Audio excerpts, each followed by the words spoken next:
Doug, thanks for doing this. Absolutely. I'm really excited to share a little bit and Oh, to dive into all of the questions that people have. nice. So what do you, well, just starting off, what do you think some of the biggest misconceptions are about phobias, agoraphobia? What have you learned about that? Misconceptions, maybe the general public has, or people with the problem.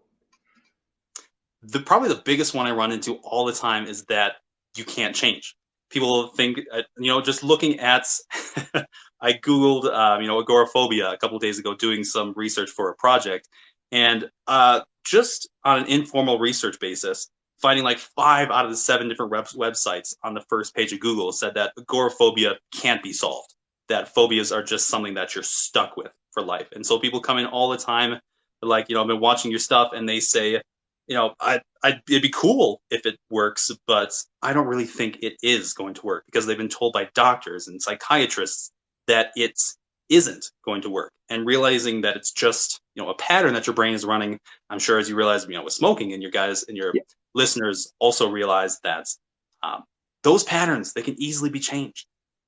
that's awesome. That's all. I had no idea it was, that was one of the misconceptions because I think because of the nature of the work we do, we see people make just I don't just mind blowing changes quickly. A lot of Mhm. times very fast. Sometimes it takes sessions, right? But I've Mhm. blown out phobias in the past very quickly. So this is very interesting to me. I had no idea, Doug. Wow, wow, wow. So do you have any anecdotes of helping people that were pretty fun in terms of with phobias? I'd love to hear anything along those lines. That Yeah, might be absolutely. So context. Yeah. just to, of course, with hip and everything, all names are changed, but probably my favorite story, let's call her Ruth. And so Ruth had been housebound for 23 years, which, in the agoraphobic community, that means, you're just living in your house. Maybe you go out a couple times per year at the most to get groceries or to see family or something like that. But she'd been dealing with this for 23 years at this point, and that it seemed like something that was set in stone, something that she couldn't change. And I guess I should mention often another misconception people come in with is that, something that you've done for a long time has to be really difficult to change, or that it's going to take a long time to make that change. And so this was, Ruth's situation was one of those one session fixes. And she, I couldn't reach out to her for a couple days after the session where I couldn't get in touch and I was kind of freaking out, what's going on with Ruth?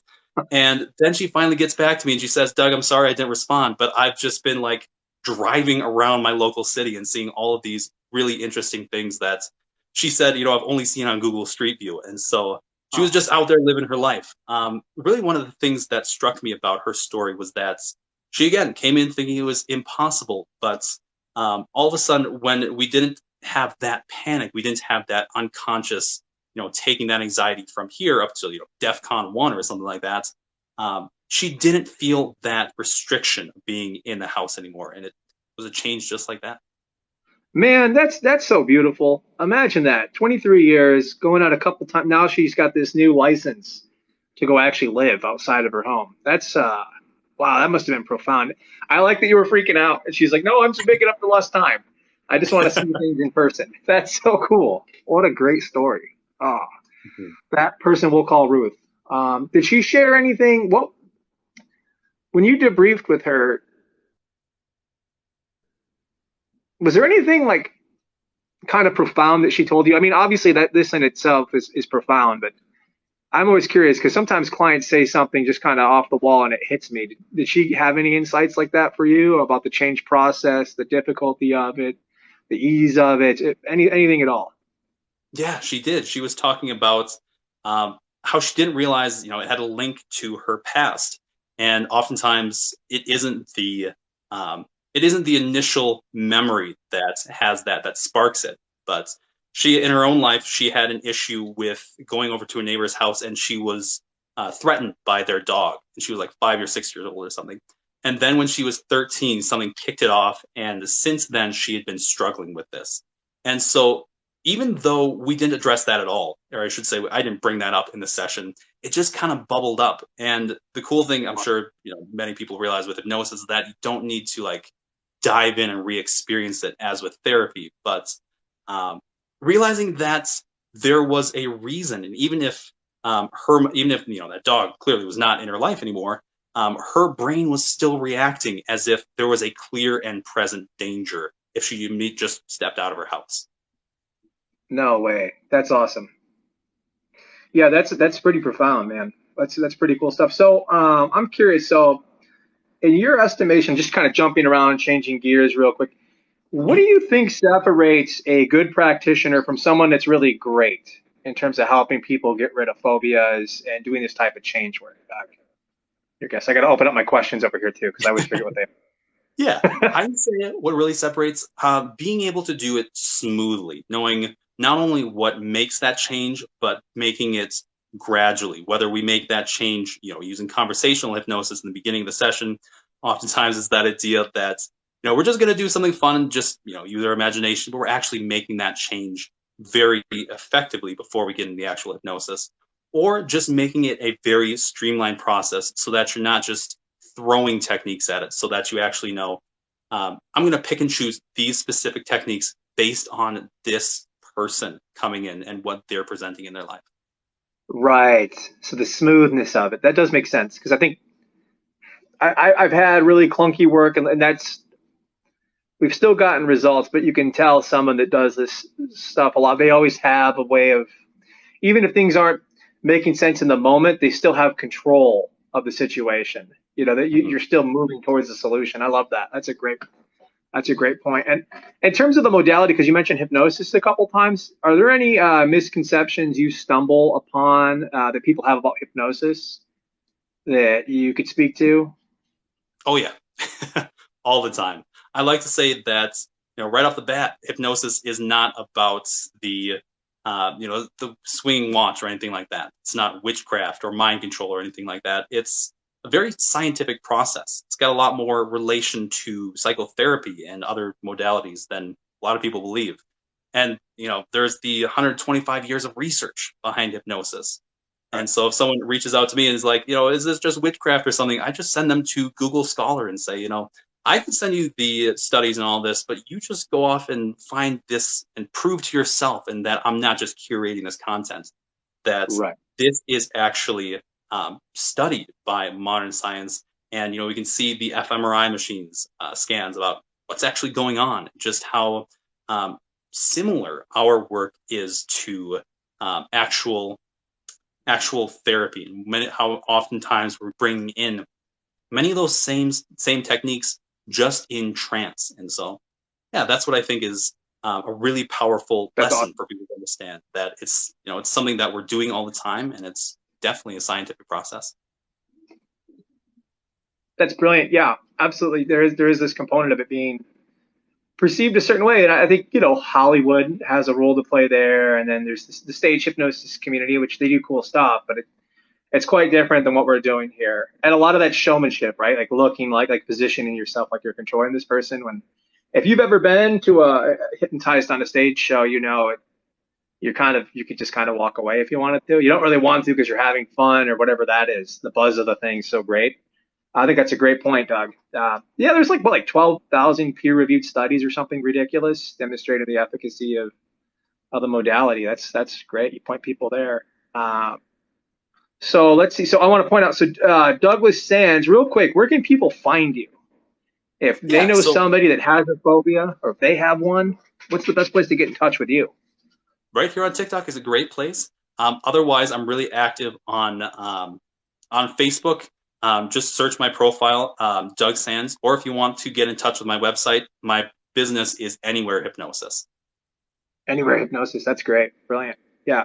So, folks, if you could share the live or hit the old like button, this is good. The more we help each other out, the better we all feel. And today, I'm sure someone's going to contact Doug and say, I got to get rid of this phobia. I've got agoraphobia. I need to get on with my life here.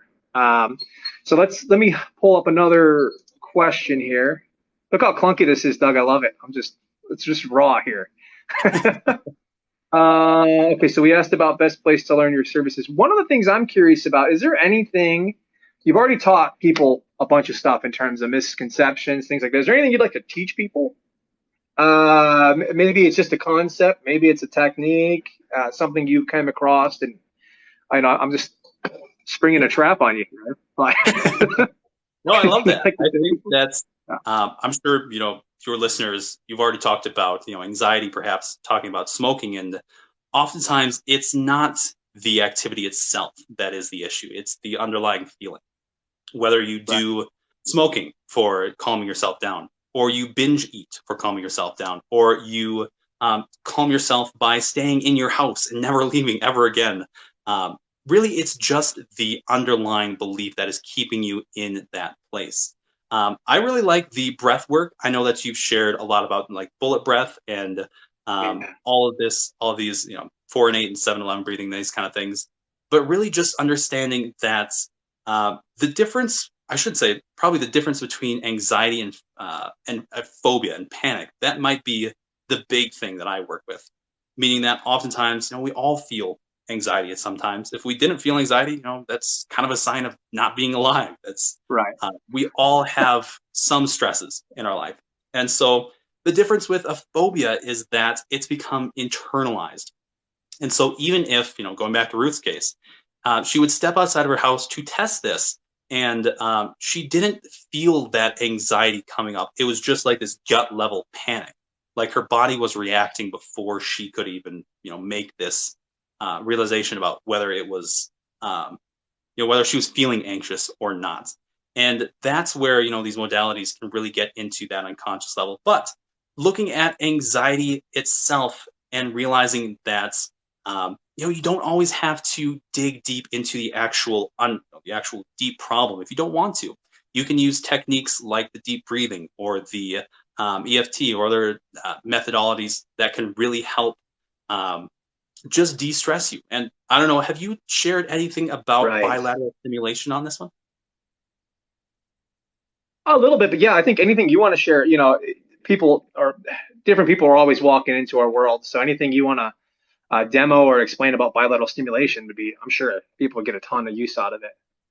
Yeah, absolutely. And so for anyone who's never experienced it, this is the one technique I really love to start with. I often start my sessions with this because someone comes in, they're ready to make that change, and there's a lot of pressure to make that change in that session. And so I just tell people, this is a very simple process. What we're doing is we're essentially just getting the two halves of our brain to talk to each other. And scientific studies have shown that when we get our left brain and our right brain to talk to each other across that corpus callosum, we are able to calm ourselves. And it's not like something you have to believe in or give yourself an affirmation for. It's just a biochemical hack. And so one of the things I really like to demonstrate with this is, you can pick up any object that you can hold in one hand. I've just got a pen here. All you have to do with it is just pass it, or I should say, imagine a line that runs between the two halves of your brain, down your center line of your body. And then just take that object and just pass it across that center line, just like that. And it's really simple, but what this is doing is it's getting your brain to talk to itself and communicate across that corpus callosum. And it's kind of a biochemical hack, if you will, to calm your brain. And what I really love to demonstrate to people is that, with anxiety and with phobias, your mind is creating those things, creating those imaginations, and making them huge, making the mountain out of the molehill, if you will, meaning that you can use that for your benefit as well. So let's say you're out in public or something, and you're freaking out a little bit. You can just imagine you've got like a ball or something, pass that across the center line of your body, and it works the same way because your mind often cannot tell the difference between a vivid reality and something that you just imagine. Man, that's so cool, Doug. I love that. And even just doing that now, like just doing the gesture, it's almost like I can feel something in the back of my head. And I mean, I know I don't know if that's imaginary or what, but boy, oh boy, focusing on the hands moving back and forth, I'm like, well, that does kind of slow my internal experience of reality down. Just that Yeah. little bit of movement. That's awesome. And the cool thing is, you mentioned, not sure it's imagination. Sometimes people are like, is this just placebo effect? But it doesn't really matter if it is if it is or isn't, because it's all in your mind. And so, right. Yeah, if it works, it works. That's brilliant. I love that. Yeah, I have the same point of view. We know. So one study I came across recently was showing that the impact of the placebo effect in experimentation and testing actually has gotten more powerful. So since we've learned it's out there, it's actually harder to try to contain. Oh, and I don't know what to make of that. I can't make heads or tails. I just think it's cool. And hey, if it works though, let's placebo it up, right? Absolutely. That's Yeah, and cool. there's placebo when you take ibuprofen or some other medication. Your mind's thinking, this is going to work, and so that helps it to work. Yeah. Well, how cool is that, right? So I think maybe that's all we're doing here. I think it's a naturally occurring phenomena, just like the other things you're talking about, right? Bilateral stimulation. And how did you say that? I always say corpus callosum. Can you say that the real way? Because I always read things Corpus and just callosum or corpus lost callosum, some people callosum or pronounce colossum. Cool. I'm over here just making stuff up. So it sounds cool though. So it. Kevin Absolutely. says, you want to jump into some comments? Yeah, that sounds great. Okay, so Kevin says, I love bilateral stimulation. What a good reset button to the parasympathetic. Oh, yeah. I guess that is a good way to, right? That old parasympathetic nervous system. Mm-hmm. That's cool. Are there any other ways that you like to sort of reset that parasympathetic nervous system, Doug, that are handy for people? Probably my favorite is just 4 and 8 breathing, which is just resetting the vagus nerve. Really giving the background of that is, the vagus nerve is that really big nerve that runs from our brain and basically connects to almost every Mm-hmm. system in our body. And it has control over our heart and our lungs and that fight or flight response.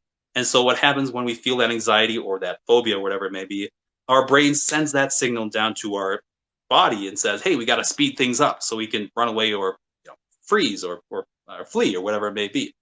What's interesting, I discovered this pretty recently about vagus nerve work, is that our mind cannot tell the difference between, or I should say, when our mind has that feeling of, we can't breathe. If you've ever been in a swimming pool and you're like, I've got to get up to the top right now. What's actually happening is not that your brain is registering a lack of oxygen. Your brain is registering that there's too much carbon dioxide. And so your brain says, we've got to take a breath because we've got to get rid of this, and 2, take in more oxygen. So with 4 and 8 breathing, all you have to do with it is breathe in for a count of 4 and then breathe out for a count of 8. And the numbers itself don't really matter all that much. Whether you call it 7-11 or, 3 and 6, the numbers don't matter. What matters is that you exhale longer than you inhale because you're getting rid of that carbon dioxide and you're showing your body that, hey, it's okay to be calm. And that sends a signal back up the pipeline and says, your brain can be calm too. Those 2 are probably my go-to techniques. Yeah, I think that's brilliant. You could probably even combine those, what a brilliant thing. So yeah, exhaling longer than you inhale. I love how the simplicity of this stuff too. I mean, that's what makes it really effective. You're not having to learn a complicated thing and go to school for years. It's like just a couple different biohacks you can use to start feeling better right away. So folks, this is Life-Changing Lives. You have Douglas Sands on, phobia expert. I feel like I just went into a Larry King thing there. That was fun. And so again, this is something, share his work with folks that that are struggling with phobias. He's helping people all the time in that area. And let's see what else we have here. So Terminally Bored said, I have tried eye patching, which resets left right brain dominant addiction. I'm not familiar with eye patching. Is that a term you've came across, Doug? I have actually never heard about that. I'd be curious to know more about it. Yeah. Tell us more. Terminally Bored. What a cool username. Let's go to the top here. Let's see, Damon. In case no one has told you today, you're awesome and you matter. Well, that's nice. Thank you, Damon. It's weird. I have the opposite of trolls, I swear, on my lives. Like the coolest people come in and hang out. It's great. That's awesome. Crystal Van Acker says 4 months smoke free. Well, congratulations, Crystal. You're doing a brilliant thing. And then Catherine with a K gave some claps. I love this. That's awesome. So Kevin Doherty also says it's so cool getting that freedom from that old belief. Yeah, Doug, anything else you want to share about beliefs and the impact they have on people? I don't know. Like, I know that's a bit of a broad question, but you did mention the nature of belief. And Yeah, I don't know if you have anything there off the top of your head to share more about. What I really love to really set it up is that our brain, with our beliefs, our brain believes that is reality. We are in our own reality tunnel. And so if we have this belief that, I am a smoker, that's going to color literally everything that we interact with. Or if we have this belief that I have this phobia, that's going to color literally the way we see ourselves, the way we talk to ourselves, all of these things. And it also, interestingly, impacts what other beliefs we can pick up or can't pick up. So if I have this belief that I have a phobia and I will have it for the rest of my life, that's going to block me from picking up that belief that, hey, maybe I can use anti-anxiety techniques to at least lower it, or maybe I can get it out of my life completely. So oftentimes one of the big things that I see is just breaking open that idea that it is possible, and that opening that up and saying, this belief that you held on for so long, it helped you at some point, but you don't need it anymore because it may be causing more harm than good. And giving it some other belief that it can hold on to as a better way to perhaps deal with an issue or to achieve a certain goal. I think that beliefs are such an empowering part of our life, and oftentimes they're impacting us without us even realizing it. Right. Right, man. That's cool. Yeah, I know. It is mind blowing. There's so many things in life like that where you don't even know you're operating under these presumptions, and just becoming aware of them sometimes can give you a little bit of distance. This is brilliant work, Doug. Absolutely brilliant.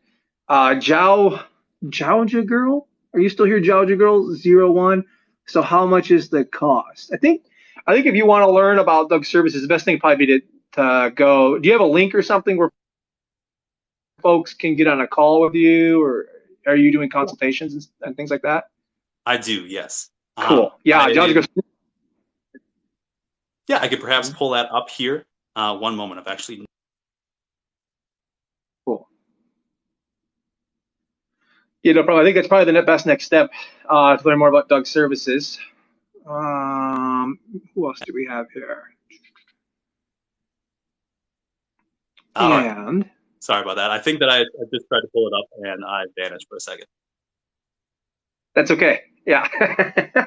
I love it. Yeah, it's cool. These are fun, like little interviews over live, and I think it's cool to like provide a different type of content because a lot of the stuff on it's great. TikTok lives are awesome, but then I'll see people just like eating cereal, and there's like a lot of people watching. I'm like, well, we have all these really cool practitioners we know, these brilliant people changing people's lives. Let's create a pathway for that type of info out there. It's just going to be great. We're going to make the world a better place, working together on this stuff. So, yeah, Doug. Yeah, what's the best place for them to reach out to you? Yeah, so I just tried to send over a link. I vanished for a second.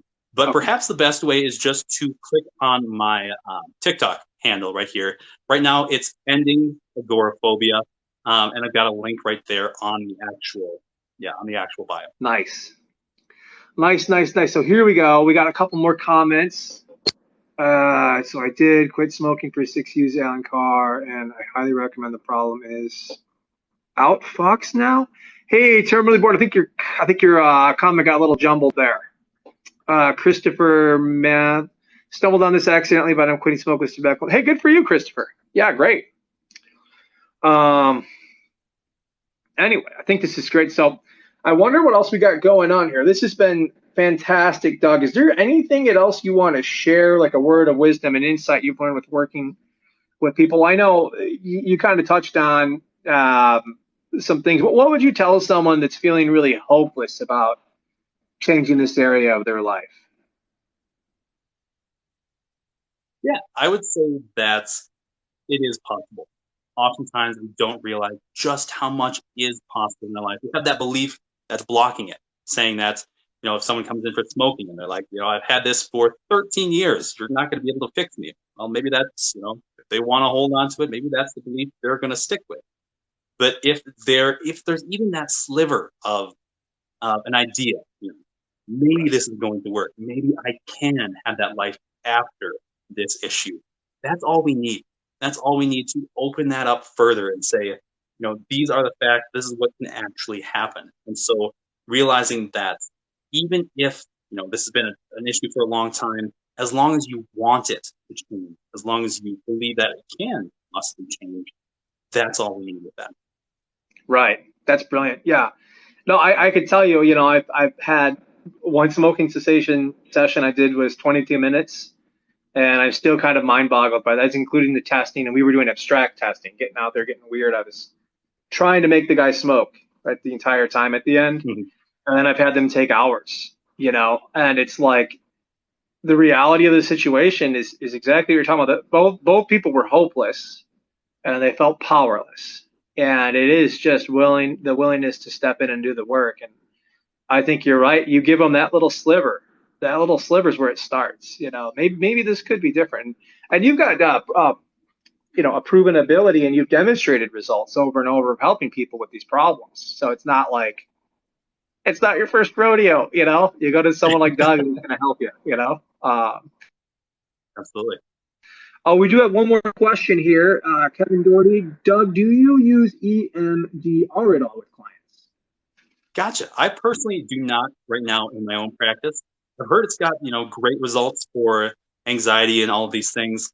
I found what really worked for me. I found, I've got these tools that help people. And so, if you go to someone with EMDR, that works. That can also be a great tool. I work with the tools that I've got because those have been shown to be very effective. And so I currently do not use EMDR. Right. Yeah. I don't use it either. People love it though. I hear a lot of stuff. That's like the eye movement. I don't remember what the DNR stand for, but my goodness, people love that stuff. That's all these different modalities, and it's great to keep stacking the toolkit. I think for me, having learned a bunch of different modalities, for me the real path to mastery came just from seeing clients. I feel like at this point in my practice, it's more about trimming away things almost. Like to do all these things, it take 2 hours to get through a session, but you don't help someone in 22 minutes by stacking a bunch of. It would have taken me more than 22 minutes to get through a pre-tone, 2 years ago. I was like, so it's wild. And Kevin always makes a really good joke. What pre-talk? What is that even? That doesn't even make sense, like semantically. Like, I love that. Yep. Yeah. Any other questions, folks? Pause for a couple more moments here. Yeah, well, I really appreciate all the questions that have come in, and this has been fantastic. Do you have any on your end? You comment free on that end? Usually the host gets most of them. Yeah. Let's see. I'm not seeing any comments on my end right now. Cool. I love it. So, Doug, thank you so much. We'll have to have you back on sometime. And let's see. So what I'll do is I'll clip this up. I think I found a way to take the little square that you're in at the bottom right-hand corner and make it big through some editing software I got on my laptop. And I'll put this up on YouTube. I'll just point to your website and your TikTok or wherever I'll hit you up and say, hey, where do you want me to point people to? And we'll set that up on YouTube. That'll be cool. Just start getting traffic that way. Get a bunch of phobias cured. Are there any? Is there anybody else you recommend I talk to do this little interview with? Ooh, someone you're really into, or people? I think I'd like to reach out to them and just make sure they're good to go, and then definitely send them your way. I love that. Yeah, I love the double opt-in. You want to get yeses from both people. I've made the mistake of not doing that before. So people are like, dude, I don't want to talk to them. Like, yeah, sorry, I didn't know. I didn't know you guys had history, I just get along. So that's very good. Yeah, really cool, Doug. I guess I'll let us go here. Yeah, thanks so much for joining. Yeah, absolutely. Thank you again, Vinny, and I'll talk to you soon. Take care, Doug. Yep.